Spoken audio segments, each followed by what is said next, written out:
আপনারা দেখছেন cooking house of Anima. আজকে একটা পনিরের রেসিপি শেয়ার করব তোমাদের সামনে। তাই জন্য দেখো আমি একটা কড়াই বসিয়ে দিয়েছি আর পনিরগুলো ঠিক এইভাবে আমি কেটে নিয়েছি। আর এখানে আমি বাটিতে করে দেখো কতখানি জল নিয়েছি। এইভাবে যদি একবার পনির রান্না করো, বাচ্চা থেকে বড় সবাই চেটে পুটে খেয়ে নেবে। এই রান্নাটা আমি করব সর্ষের তেলে, তার জন্য আমি সর্ষের তেল দিয়ে দিলাম।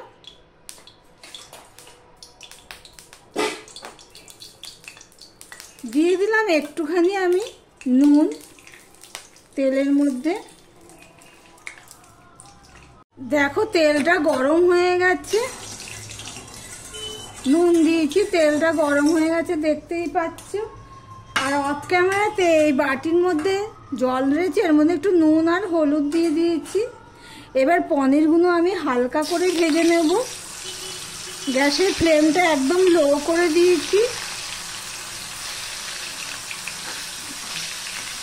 পনিরগুলো ঠিক এপিট ওপিট করে নেবো ঠিক এইভাবে।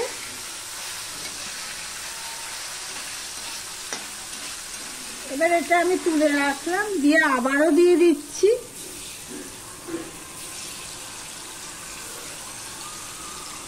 আর এদিকে দেখো আমি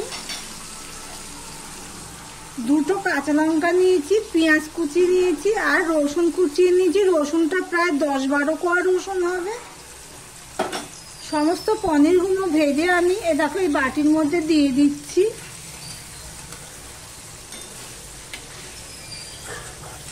সমস্ত পনিরগুলো ভেজে আমি ফিরে আসছি, দেখতে থাকো বন্ধুরা।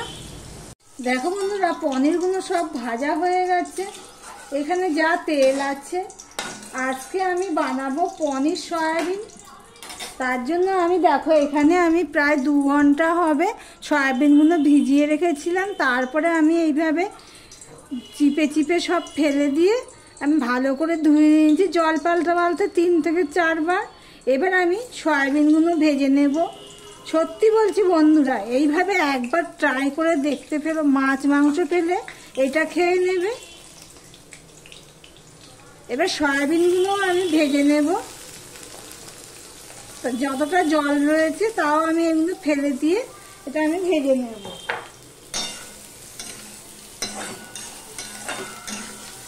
দেখো সয়াবিনগুলো আমি ভেজে নিয়েছি, দেখতেই পাচ্ছ ভালো করে ভেজে নিয়েছি। এবার আমি অল্প একটু কড়াইতে তেল দিয়ে দিয়েছি। এবার আমি গরম মশলা ফোড়নে দেব। এই পর্যন্ত যারা ভিডিওটি দেখছো লাইক করে কন্টিনিউ করো। আমি 3টে এলাচ ফাটিয়ে নিয়েছি, লং নিয়ে নিয়েছি 4-5টা আর দারচিনি নিয়েছি, এটা আমি দিয়ে দিলাম। দিয়ে দিলাম একটা তেজপাতা। এই ফোড়নটা ভালো করে হতে হবে। ফোড়নটা থেকে গন্ধ বেরোনো পর্যন্ত অপেক্ষা করতে হবে। দেখো ফোড়নটা হয়ে গেছে, গন্ধ বেরিয়ে গেছে। এবারে যে আমি পেঁয়াজ কুচি আর রসুন কুচিগুলো নিয়েছি সেগুলো আমি দিয়ে দেবো। কাঁচা লঙ্কাটা আমি এখন দেব না।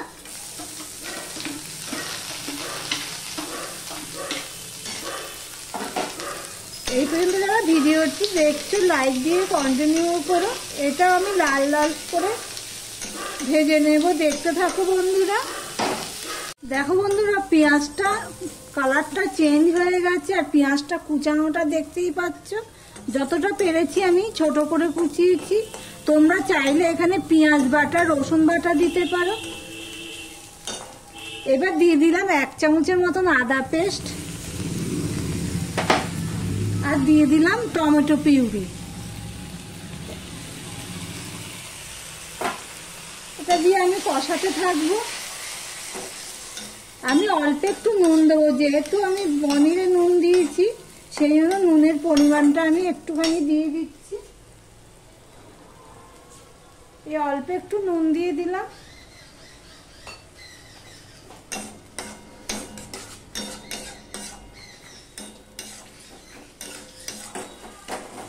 বন্ধুরা আদা আর যে টমেটো পিউরিটা আমি দিয়েছি, পুরো ফোড়নটা ভালো মতো হয়ে গেছে। টমেটোর জলীয় ভাবটা মানে জলটা পুরো শুকিয়ে নিতে হবে। এবারে আমি কিছু মশলা অ্যাড করব, দেখতে থাকো বন্ধুরা।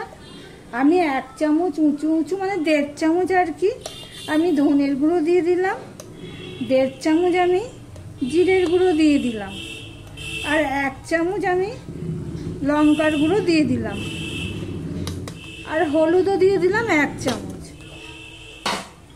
আমার ভিডিওটি যদি ভালো লেগে থাকে প্লিজ লাইক কমেন্ট শেয়ার করে দিও। আর যারা নতুন বন্ধু ভিডিওটি দেখছো এখনো পর্যন্ত সাবস্ক্রাইব করোনি তাদেরকে অনুরোধ করছি চ্যানেলটি সাবস্ক্রাইব করে পাশে থাকার জন্য। দেখো বন্ধুরা, জলটা দিয়ে আমি এটা ভালো করে কষাতে থাকবো যতক্ষণ না ভালো করে কষানো না হচ্ছে। কষানোটা কিন্তু ভালো করে করতে হবে। আবারও বলছি, এইভাবে রান্না করলে মাছ মাংস পেলে এই রেসিপিটা বাচ্চা থেকে বড় সবাই খেয়ে নেবে। দেখো মশলাটা প্রায় কষানো হয়ে গেছে। এই অবস্থায় আমি যে সয়াবিনগুলো ভেজে রেখেছিলাম সেগুলো আমি দিয়ে দিলাম, দিয়ে ভালো করে মিশিয়ে নিয়ে আমি ভালো করে আবার কষাতে থাকবো। অল্প একটুখানি আমি জল দিয়ে দিচ্ছি, এই পনির থেকেই আমি অল্প একটু জল দিয়ে দিলাম, না হলে ভালো করে মিশছে না, শুকিয়ে গেছে তো ওই জন্য। দিয়ে সম্পূর্ণটা ভালো করে মিশিয়ে নিয়ে আমি কষাতে থাকবো যাতে সয়াবিনের ভিতর পর্যন্ত মশলাটা ঢোকে, সেই হিসাবে এবার আমি ঢাকা দিয়ে দিলাম। কষানো প্রায় হয়ে এসছে। এবার আমি টক দই দিয়ে দিচ্ছি 2 চামচের মতো। এখন কিন্তু আমি গ্যাসের ফ্লেমটা একদম ছোট করে দিয়েছি, কেননা না হলে ফেটে যেতে পারে। এবার সমানে আমি নাড়তে থাকবো যাতে না ফেটে যায়। তোমরা আগের থেকে ফেটিয়ে নিয়েও দিতে পারো। একদম সিমে করে দিয়েই কিন্তু আমি দইটা দিয়েছি, দিয়ে নাড়তে থাকছি, দেখতেই পাচ্ছ।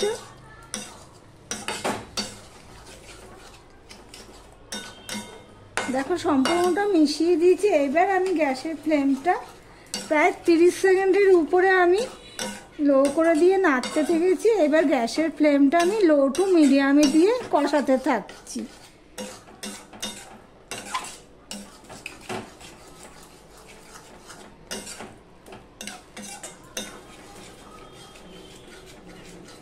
এবার আমি একটুখানি কিন্তু আমি চিনি দেব, যেহেতু টক দইটা দিয়েছি সেই জন্য টকের ব্যালেন্সটার জন্য আমি অল্প একটু চিনি দিয়ে দিলাম।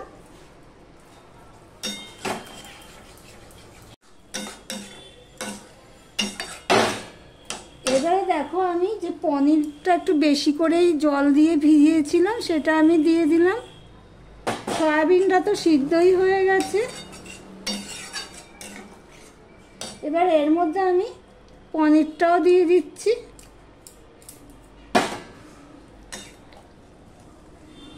এইভাবে নিচ থেকে হাতা দিয়ে এইভাবেই নাড়তে হবে, না হলে পনিরগুলো ভেঙে যাবে। পনিরগুলো খুব টাটকা তো, নরম খুব।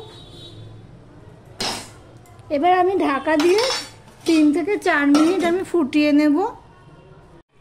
ঢাকা দিয়ে আমি 3 থেকে 4 মিনিট আমি ফুটিয়ে নিয়েছি।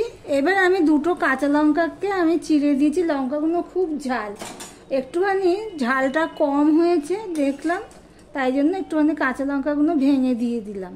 তাহলে ভিডিওটি আজকের মতন এখানেই শেষ করলাম।